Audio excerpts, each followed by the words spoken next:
Hello, friends. This is Anthony from Force Ghost Conversations. Are you looking to get into the podcast game yourself?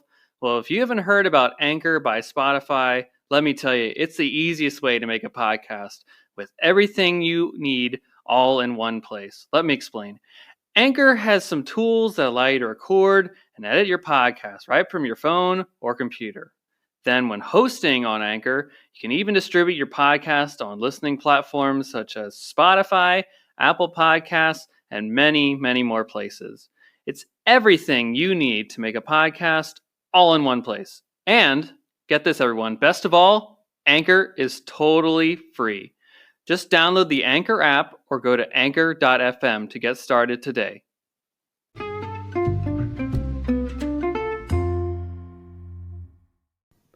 Hello there. Welcome to this episode of Force Ghost Conversations. This is your host, Anthony King, and this week I'm going to do an overview and offer some final thoughts, for now at least, on the Obi-Wan Kenobi series. Before we get started, I'm inviting you to join the conversation with us. We can be found on Twitter at ForceGhostPod. You can also follow us on Facebook, Instagram, YouTube, and TikTok just by searching Force Ghost Conversations. We look forward to connecting with you on those platforms then. Also, please be sure to subscribe, rate, and review the podcast on your listening site of choice. And without further ado, it is time to gather around the campfire for some Force Ghost Conversations.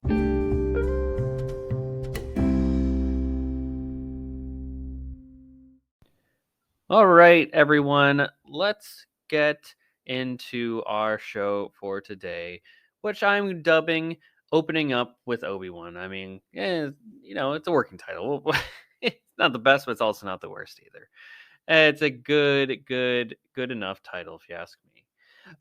Before we get into just some final ramblings and thoughts about the Obi-Wan Kenobi series, just wanted to talk about some of the recent news that's come out in the Star Wars galaxy in an appropriate segment that has been dubbed Cloud City Gossip.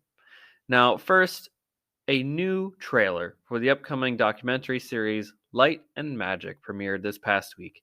The show will take viewers through the incredible history and accomplishments of industrial light and magic, otherwise known as ILM, the visual effects studio founded by none other than George Lucas.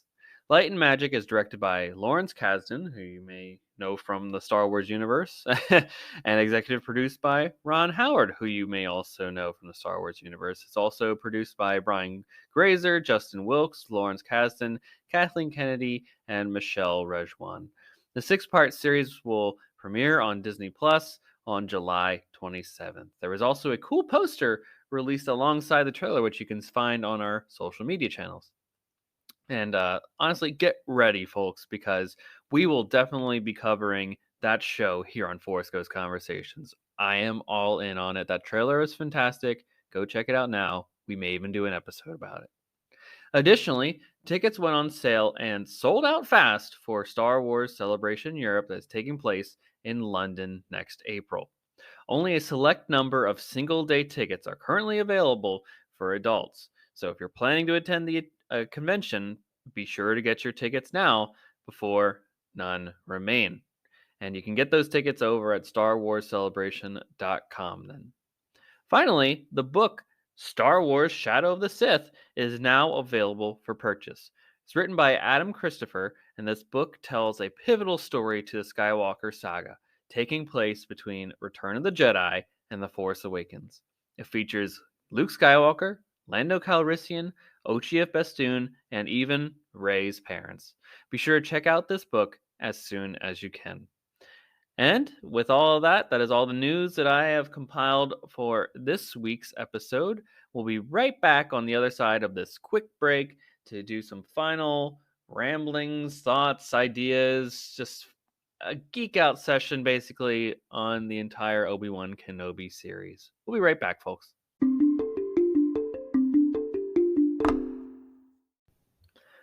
Okay, everyone, we are back, and let's get into the meat of our episode here today. It is our final kind of just ramblings, rantings, reminiscings about all the great things that was the Obi-Wan Kenobi series. I've taken a page worth of notes and themes, final discussion topics that I really wanted to touch upon again. I maybe have some uh, things that I have already talked about within all of our deep dive breakdowns of each of the episodes individually. But this was a great series overall. I would give it an A+. I am enthralled by the Kenobi series in general. So I think it's very much appropriate to talk more about the Obi-Wan Kenobi of it all, and just to embrace this great moment that we have in the Star Wars galaxy while we have this little break before some new things come out for the Star Wars universe. I mean, I'm looking at this long list of podcast episodes that I want to get to before and frankly, hopefully before the year is over. But there's just a lot that is in the pipeline for Force Ghost Conversations. So really get excited. We may have to go back to that 2 episode a week format a lot faster than I was expecting.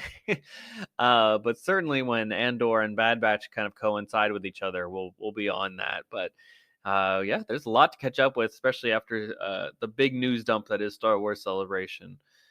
But all that aside, let's get back into Obi-Wan Kenobi. You may have heard some more final rantings and ramblings that I have had over the last couple of weeks here. I was very, very fortunate to have been a guest on some very awesome podcasts recently. Disney Assembled podcast, Disney Marvels podcast. And on both those shows, I really got to just geek out about all the wonderful things that I've enjoyed about this series overall. And that's really where I compiled this list together here of final thoughts and ideas that I had about the series, just some things I wanted to get off my chest as this was really kind of closing this book, if you will. Again, we did that episode before, closing the book of Boba Fett, right? Which, I mean, this isn't really a series that has a pithy title like that, but we do our best here. I don't really care about search engine optimization and all of that, so let's just have some fun with this episode. Lay back. It's very laid back. We're just going to relax and have some fun. So ultimately, at the end of the day, what is this Obi-Wan Kenobi series about? And to me, it is a series that is about making peace with the past and learning how to rise above and move on from that past in a meaningful way. It's about healing both physically and honestly, more importantly, healing emotionally. This is a cathartic series for Obi-Wan Kenobi. Look at that character arc that he is on from the beginning to the end. We literally see him as a broken man in many ways, in more than one, right? He is afraid to even pick up his lightsaber.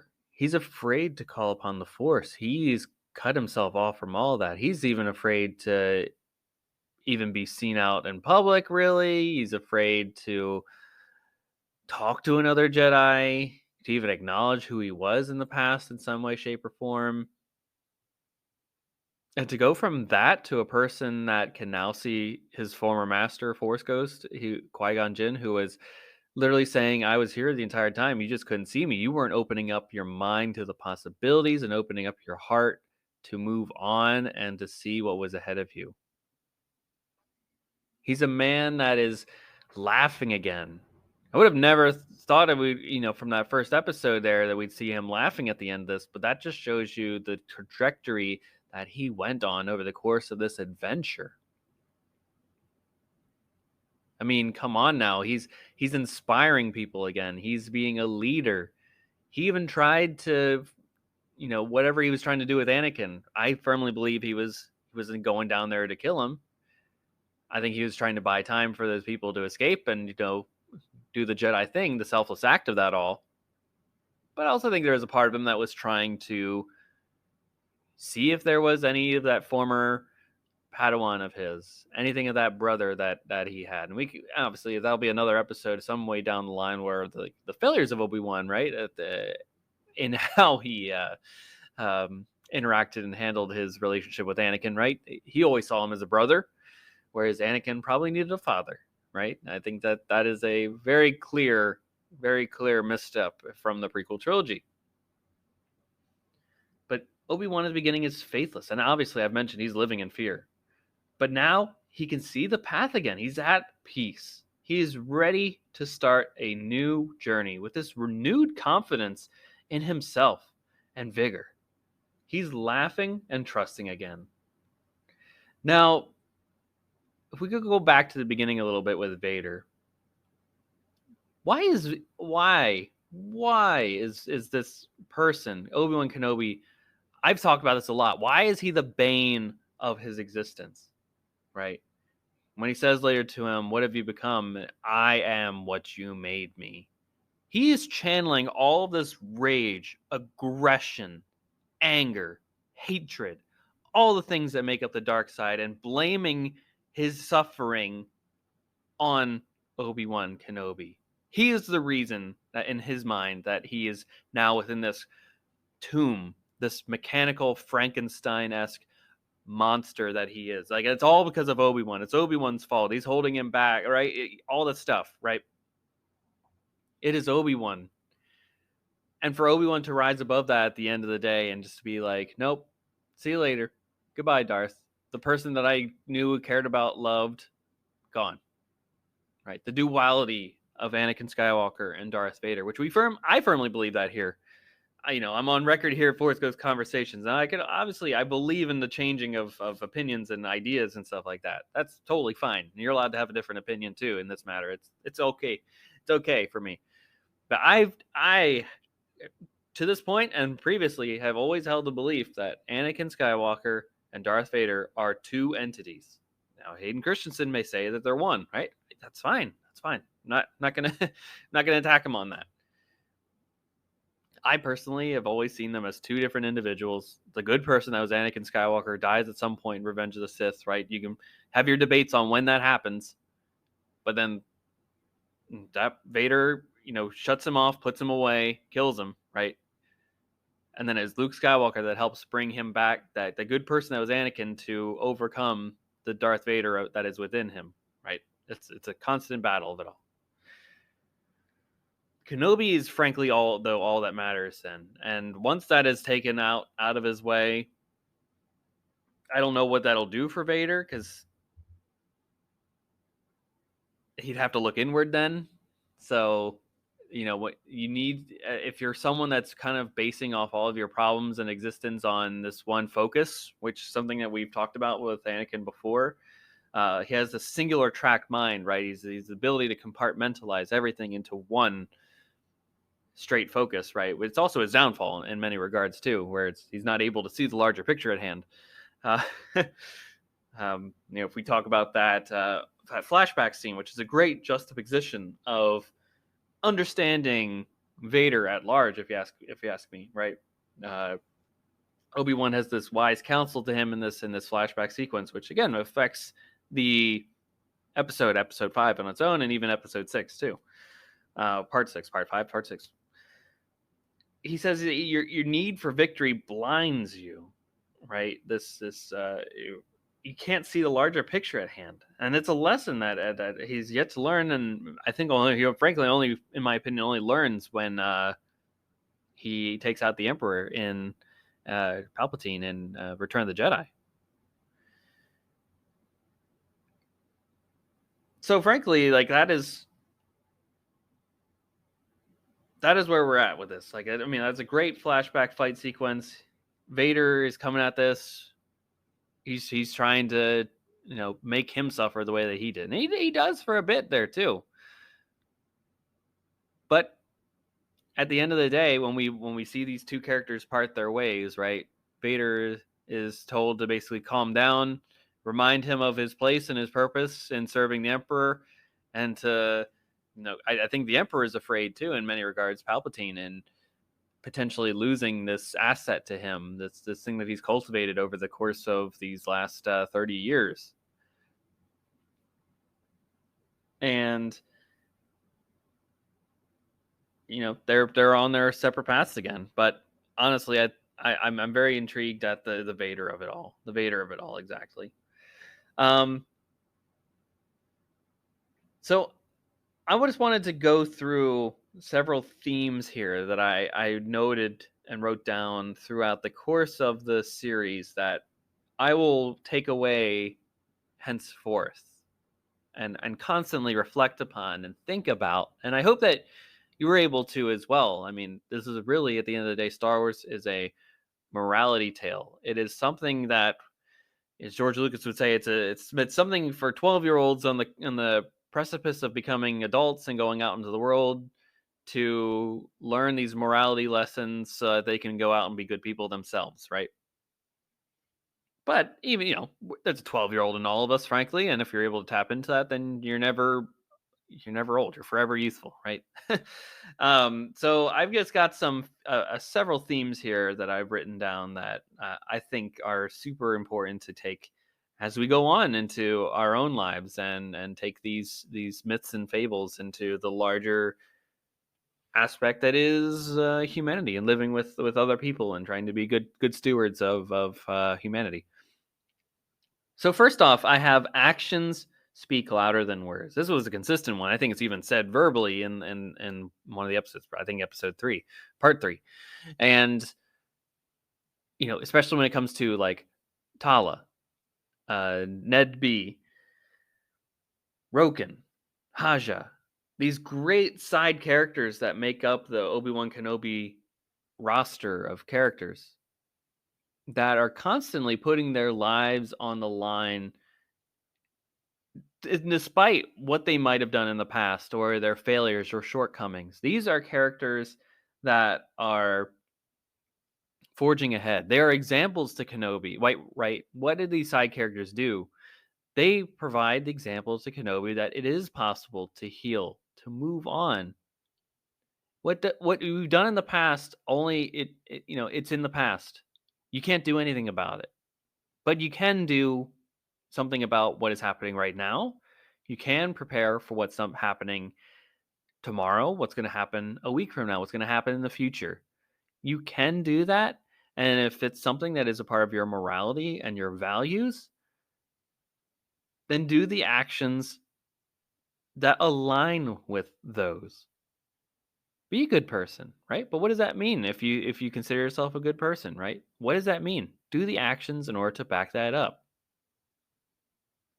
Another great theme that was present throughout the entire series, if you ask me, was that leadership comes in all different ways.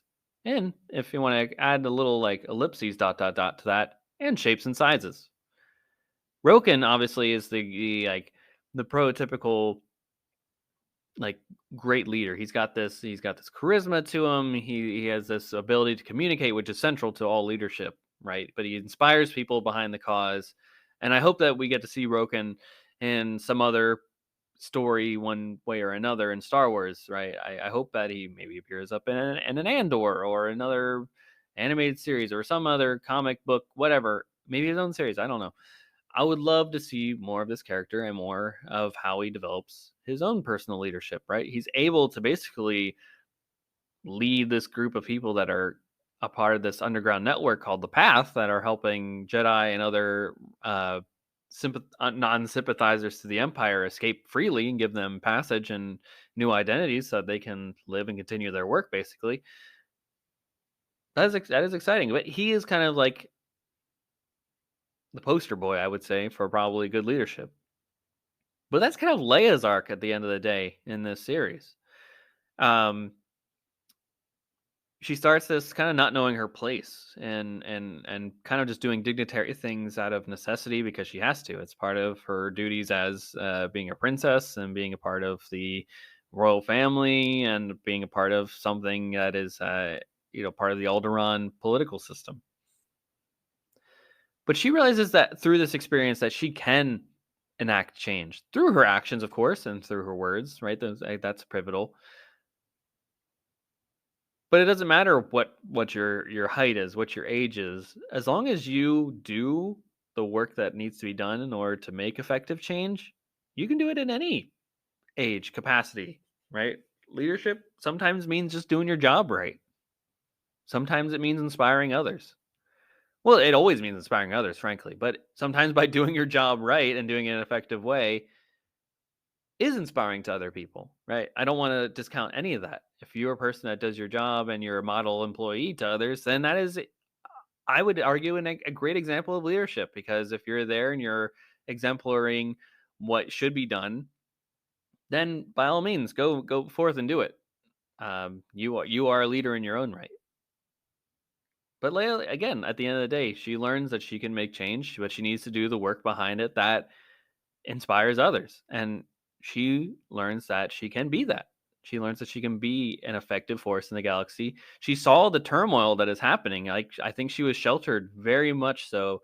She hasn't been able to see the galaxy, from what I understand. She only just imagines them going off on some adventure, and she's able to go on some adventure of her own. And she recognizes that people aren't good, right? She gets she has this like good kind of good natured heart and stuff like that. But once you interact with, say, there's like the pirates, like Flea from the Red Hot Chili Peppers when they abducted her, the Inquisitors, the dealing with like Freck and the other people that are Empire sympathizers. Not everyone's going to be on your side, and I don't think it's you have to obviously convert everyone to your side and viewpoint. But you can also put in the work at the end of the day that maybe inspires others to be leaders in their own regards. But at the end of the day, she needs to do the work. And I think that Leia learns that, and she also learns that she can be a leader at any way, shape, or form that she wants to be. And she's defined what that means. She wants to put in the work. She wants to work alongside her father, Bail Organa, and do all that. So she has a renewed purpose in her own right, which I think is great. Now, there's a great, great, great theme here as well. That is, some mistakes of our past cannot be forgotten, but is what we do afterwards and or how we learn from those instances that defines us moving forward. We've talked about this a little bit on this episode already, but especially for someone like Obi-Wan Kenobi who is struggling with that past, and it's holding him back in a way. The past is really, really having a grip on Obi-Wan. And I think we can all relate to that, right? We all have regrets and mistakes in our histories, probably that kind of keep us from moving forward. It's that fear, maybe, of having that similar experience, right? Who wants to go through that again? But it takes strength, it takes courage, it takes a belief in yourself in order to get up and do that again. Now, fortunately, in confronting Vader, Kenobi is absolved of some of that feeling of failure, right? Vader, in this inadvertent Vader slash Anakin, if you will, inadvertently really tries to one up him, saying like, "I killed Anakin Skywalker, you didn't." Like, in this power, he's trying to one up him in power and stuff like that. But he inadvertently gives him peace. I am not your failure, Obi-Wan. You didn't kill Anakin Skywalker. I did. Right? That is, if only we could all get that kind of closure and confirmation and all that stuff. That's why he's able to look at him and say, "Goodbye, Darth, and my friend is truly dead," right? And walks away. He's able to put a proverbial bookend on that story, if you follow me. But we also don't, and not everyone needs that. We just need that in our own regards, right? You can go talk to a friend or a licensed professional in order to kind of recover from that. You can expose yourself safely in environments to overcome those feelings, right?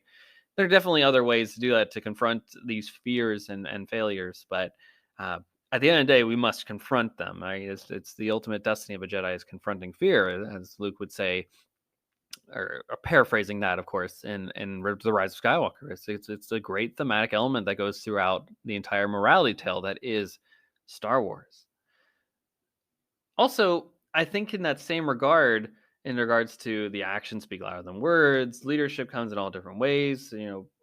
Learning from our mistakes and moving forward in an actionable way is what defines us. Like, along the same lines as another theme of something that is like, do what is right because it is right. It's a great line that is from the film Letters from Iwo Jima that really just applies to so much more beyond that instance alone. All these people, right? You look at Tala, Roken, Nedby, Haja, even Haja at the end, who realizes that what he's doing is wrong in a way, and tries to be a better person because of that, right? He, all these people They do what is right because they have this innate value and morality within themselves that says what this is wrong and I need to do something against it. They do what is right because it is right. They see that the empire is harassing communities, that they're exploiting worlds for their resources, that they're ruling with an iron grip and fist. And these people are saying enough. Enough. Tala is like, I've done terrible things. When I joined the Empire, I thought I was doing something else. I thought I was doing something good, and then realized quickly I was not. I needed to do something, and I did something about it. I did what is right, because at the end of the day, that's all we can do for ourselves. It's to do what is right. And frankly, it doesn't matter what you do in life at the end of the day. You can always choose to do the right thing, right? I can always go back to that. That is kind of the essential theme overall of all of Star Wars, and the fact that that is so much at the forefront of this series is incredible, right? It's the redemption of Vader, and now we have the redemption of Reva. It's a very similar character arc, but now we get to see a person live through. Reva survives at the end of the series. Obi-Wan says, "You're free. You are able to do what you want now. You have the free will to define who you are as a person now." She is let loose of that suffering, that pain, that anger, that hatred, that aggression. But who is Reva now? That's up to her to define and decide. But we get to see a person. Can hopefully we get to see it. I mean, come on, I'll always take more Reva stuff. She was a wonderful character and a big standout for me in the series. She's able to overcome all this, and now for once in Star Wars, we get to see a person live to the next day after their redemption, after they have a chance to forge themselves anew. And that's very exciting. I know that's a big criticism of Rise of Skywalker that, Ben Solo doesn't get that chance. Vader doesn't get that chance at all either. So we'll have to see where it all goes when it comes to Reva's tale. And I don't think we're anywhere close to seeing the conclusion of that. Something that I've talked about aside from the thematics of it all, we're moving on from that here. And as we close up this episode, really here is something that has been really powerful to me in just thinking through what it means for all of Star Wars, and it's the unmasking of Vader. For those that have seen Star Wars Rebels, the season 2 finale, Twilight of the Apprentice, shows the battle, this fight between not Anakin really, but Darth Vader and Ahsoka, his former Padawan. And she's able to get a chunk of the other side of the mask that Obi-Wan's not able to get off, right? Exposing Anakin's face. The voice is a similar module, like you can hear Anakin's voice again, and they have this little interaction with each other, and it's very similar to kind of how it plays out for Obi-Wan. And I'm glad to hear that Hayden Christensen rewatched that episode so many times in preparation for this series. That's pivotal. That's absolutely pivotal in order to understand what is Vader at this point in time in the timeline. But as we see, Obi-Wan is able to get one part of that chunk of the face off. Ahsoka is able to get the other chunk of that helmet off, right? But neither of them are able to get the full helmet off. But Luke, on the other hand, is the only one able to do that and bring Anakin back. They're both absolved for different reasons in what happens with that, right? They both kind of get closure to a book, and they come to understand and recognize that something it's not for them, right? Vader and Anakin are not at a place by which to return, by which to see the error of their ways, to do what is right because it is right. They're not at a place for that yet. They're not in a place where they can heal. But it's the belief of a son in their father, Luke Skywalker to Darth Vader, Anakin Skywalker, that they're able to come back at the end of the day. And that to me is really powerful. It just only heightens this wonderful moment that I would argue is probably my favorite scene in all of Star Wars, is that redemption of Anakin Skywalker, of Darth Vader. They're able to it's that unconditional love of it all that is part of being a friends and family. And it's key to all of Star Wars, if you ask me. It is the fact that, again, we've talked about it. It doesn't matter what you do. If the right people believe in you, and that gives you an inspiring confidence in yourself, you can do anything. You can do anything. And that is really, really powerful. So Obi-Wan's able to give that to Reva. Luke Skywalker is able to give that um, to Vader. Ray alongside Han Solo and Princess Leia, or General Organa, General Leia Organa, are able to give that to Ben Solo at the end of the day. That's really great. And I hope we all take away the from this series the power of the belief that others can have in you, when we work together as people, when we believe and uplift each other, when we don't suppress and put each other down. That's where we can really, really achieve greatness and wonders as a society and as people. Right? Let's uplift each other. Let's not bring each other down. Then, in conclusion, I just wanted to again highlight all the wonderful side characters that I'm so thrilled are now a part of the Star Wars galaxy. Roken, Tala, Ned B, Haja. Even on the dark side of things, the Grand Inquisitor, Rupert Friend, was a great, great standout in addition to the Star Wars galaxy. Reva, wonderful again. The Fifth Brother. Go check out Star Wars Rebels to get more time with the Fifth Brother. Apologies, I still have a little bit of a cough here from my COVID days, but I think you all know that by now. It was great. At the end of the day, this was a story that I didn't want to see end. I miss my friends already. I mean, I'm torn by the concept of should there be a season 2, right? Because there was so much wonderful goodness about this series that we can take away from it. And it has a really great bookend from the character arcs from the beginning to the end. And it all makes sense. It lines up, if you ask me, with everything: original trilogy, prequel trilogy, sequel, everything. It lines up. It fits perfectly in the puzzle that is the Star Wars story. I paused that last episode, part 6, maybe 4 times just because I was like, "Oh, great, there's 30 more minutes of the episode left." Because I got anxious and worried to that and fearful that I was like, "Oh, I only have so much time left with these characters and my friends." As a prequel kid, someone that watched those movies unendingly,